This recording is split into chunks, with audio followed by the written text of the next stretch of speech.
Assalamu alaikum. N'hésite pas à liker cette vidéo et de vous abonner pour aider cette chaîne à partager la voie de la vérité. Merci. lii ab téere la boo xam ne jëmm ji xeebu ji di wax ak yow moom moo ko bind. téere bi nag li muy jàngale mooy dunduk saxaaba yi radiyallahu anhum ajmain, seen ragal yàlla, seen dëdduk aduna, nañ daan jëflanteeg seen biir, waaye tam nañ daan jëflanteeg seeni soxna ak seeni njaboot. lépp loo bëgg a xam ci jikkoy saxaaba yi maa ngi lay invité nga jënd téere bi.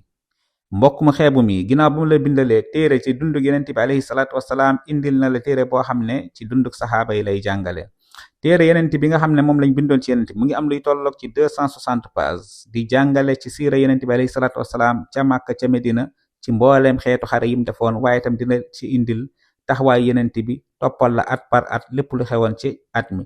waaye itam téere bi ñu ngi ko bind ci làkk wolof mu nekk lu yomb dawal lool, mooy wolofu latin bi. ñu ngi koy weccee ko 10 000 francs. ku ci soxla mun nga ñu woo ci 77 394 15 21, wala nga dem ca Kër Massar ca mbedd bi nga xam ne moom la ñuy wax pharmacie 24 heures, mel ni ku jëm ci terrain Yékini. librairie Daarul Hakim Sëñ Fallu mu ngi foofu, boo fa demee dina la jaay téere bi. numéro am di 77 057 52 57.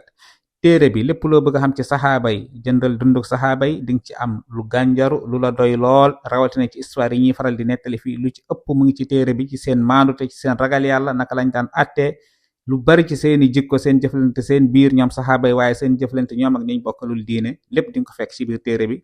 mu nekk ci làkk wolof, yomba liir lool, maanaam yomba dawal lool. waaye itam dundug yenent bi alayhi salaatu wasalaam, jaar-jaaram moom ak saxaaba yi, ni mu doon wootee ca Màkka ca Medina, xare yi lépp ñu ngi la ko dëxëñal ci Muhammad ngeen ñi min def bi nga xam ne moom lañ la bindal. ñaari téere yëpp ñu ngi ko def ci làkk wolof, muy téere yoo xam ne lépp loo bëgg a xam ci saxaaba yi ak yenent bi rek boo ci fàggu incha allah di nga ci am lu la doy.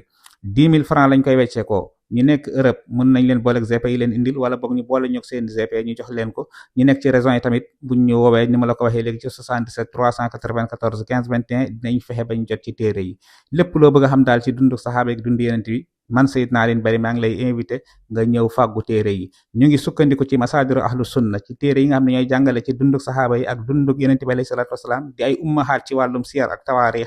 fa lay sukkandiku jëlee la fa nekkoon ci arab indi ko ci wolof ngir jegel ko mbokk yi. kon nag fexeel téere bañ laa raw. wasalaamu aleykum wa rahmatullahi wa barakaatu.